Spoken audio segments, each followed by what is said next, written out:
नमस्कार, मैं हूं देव। इस समय आप देख रहे हैं लोकतंत्र टीवी। जिस तरीके से उत्तर प्रदेश में चुनाव के लक्षण नजदीक आते जा रहे हैं, या यूं कह लें कि जैसे जैसे चुनाव नजदीक आता जा रहा है, ठीक उसके विपरीत जो है योगी आदित्यनाथ जी का मुस्लिमों पर दबदबा बढ़ता जा रहा है। दरअसल ये बात मैं इसलिए कह रहा हूं कि मुजफ्फरनगर के खतौली एक क्षेत्र है, एक जगह का नाम है, जहां पर जो मुस्लिम जो समूह है उसका एक पवित्र स्थल मस्जिद है, उसको शहीद कर दिया गया, यानी कि मस्जिदों को शहीद कर दिया गया। दोस्तों, ये बात इसलिए मैं कह रहा हूं कि पिछले कई दिनों में, पिछले कई सालों से, कई महीनों से ये सिलसिला लगातार चल रहा। आपने देखा पिछले लॉकडाउन में किस तरीके से उत्तर प्रदेश में कई मस्जिदों को शहीद कर दिया गया, और अब वो चीजें फिर देखी जा रही है कि इस लॉकडाउन के दौरान भी उत्तर प्रदेश में कई जगहों पर मस्जिदों को शहीद किया जा रहा है।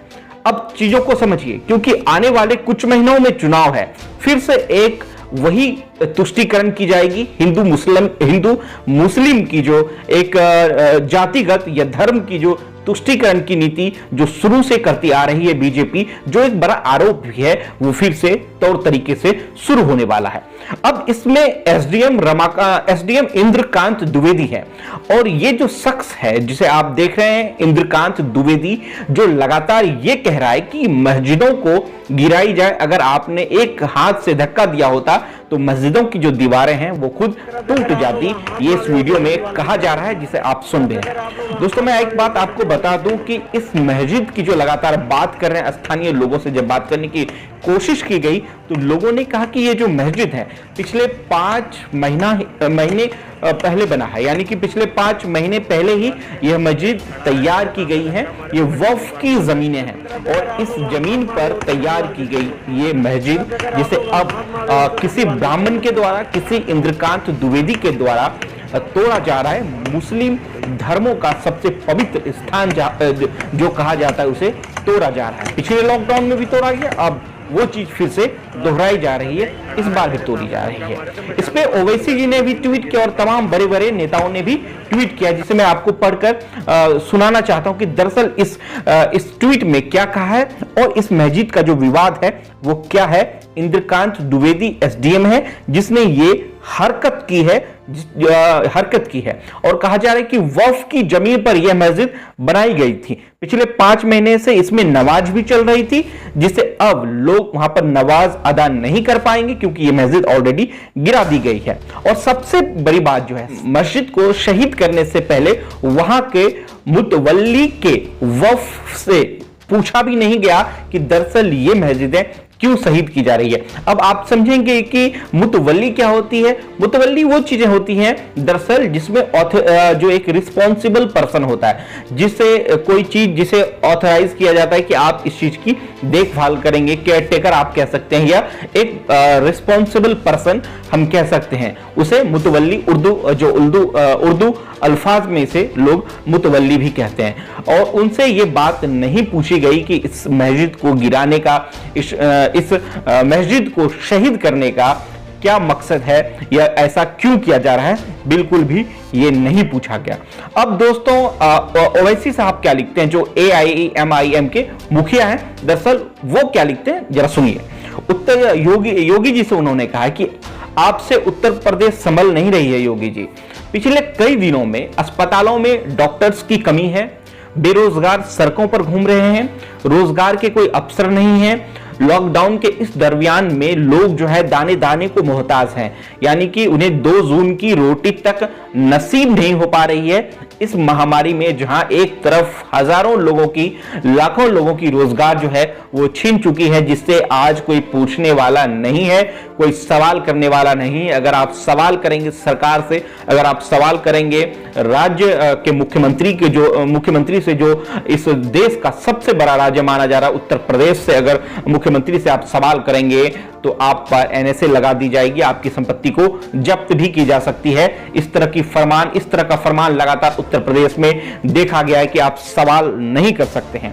दूसरी बात उन्होंने क्या कही कि अंतिम संस्कार के लिए लोगों के पास पैसे नहीं है, यानी कि जो हिंदू धर्म के लोग हैं, जो एक बड़ा विश्वास रखते हैं हिंदू धर्म में, अभी फिलहाल इस समय में उनका अंतिम संस्कार भी अच्छे से नहीं हो पा रहा है, अच्छे से परिजन उनके अंतिम संस्कार भी नहीं की जा रही है। पिछले कुछ दिनों में आपने वीडियो देखी होगी कि प्रयागराज का वो वीडियो जिसमें एक उत्तर प्रदेश के पुलिस के द्वारा या उत्तर प्रदेश शासन के द्वारा किस तरीके से मृत लोगों के ऊपर से कफन निकाला गया, यानी कि उन्हें भी उनके आबरू को किस तरीके से तार तार किया गया। जो लोग इस दुनिया में नहीं है, मरने के बाद भी उसके अस्मिता का सवाल आज भी लोग देख रहे हैं, पूछ रहे हैं कि आखिर ये क्या हो रहा है एक मृतक के साथ में।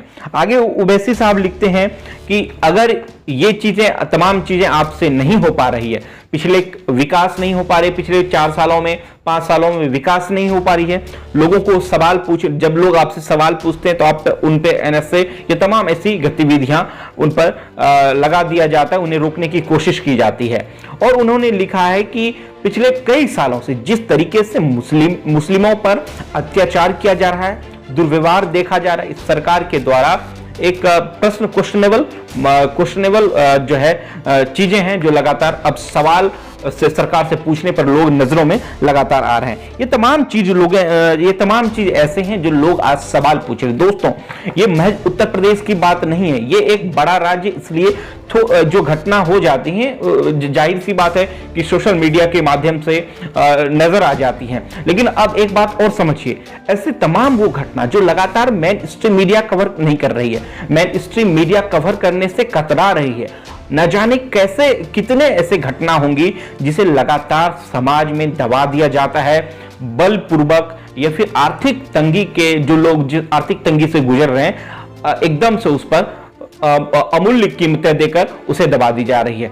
खैर, अब जो सवाल है कि सरकार अगर ऐसी घटना हो रही है, अगर ऐसी घिनौनी हरकतें खतौली में हो रही है, तो कौन है वो लोग जो लगातार एसडीएम इंद्रकांत द्विवेदी पर द्विवेदी को ये इस तरीके का फरमान दिया, इस तरीके की जो है उन्हें कार्रवाई करने का अधिकार दिया, वो कौन लोग हैं? क्या खामोशी उत्तर प्रदेश के जो मुख्यमंत्री हैं अगर खामोश हैं इस बात को लेकर, तो क्या यह समझा जाना चाहिए कि उत्तर प्रदेश के मुख्यमंत्री के द्वारा यह फरमान जारी किया गया, यह आदेश दी गई कि जो खतौली में मस्जिदें बनाई गई हैं, जो 5 महीना पुराना वो मस्जिद है, जो नई इमारतें वहां पर तैयार की गई थी, कई सैकड़ों हजारों मुस्लिमों की जो वहां आस्था जुड़ी हुई थी, आसपास के लोग वहां पर नमाज अदा करने के लिए आते थे, क्या उसकी भावना पर यह आहत नहीं है? यह सवाल है। और इंद्रकांत द्विवेदी जो एसडीएम है वहां पर, उनको किसने अधिकार दिया मस्जिद तोड़ने का? लगातार पुलिस और एसडीएम ये भी कह रहे हैं, सुनने में आया है कि ये जो है इलीगल तरीके से बनाया गया, जबकि अगर ऐसा है तो आपको एक बार जो कंसर्न अथॉरिटी थी या मुतवल्ली के जो वहां के लोग थे, वफ के जो लोग थे, उनसे क्यों नहीं इस बात का जिक्र किया गया? क्यों नहीं उनसे ये पूछा गया कि दरअसल यहां पर ऐसी कौन सा वो मसला है, या किसने आपको यहां पर मस्जिद बनाने की अथॉरिटी दी? जब मस्जिदें बन गई, 5 महीने से लोग, पिछले लॉकडाउन में भी लोग वहां पर नमाज अदा कर रहे थे, अब उनकी जो है इमारतें गिरा दी गई है। एक बड़ा सवाल है जो लगातार लोग पूछ रहे हैं। दोस्तों, चुनाव नजदीक आ रहा है।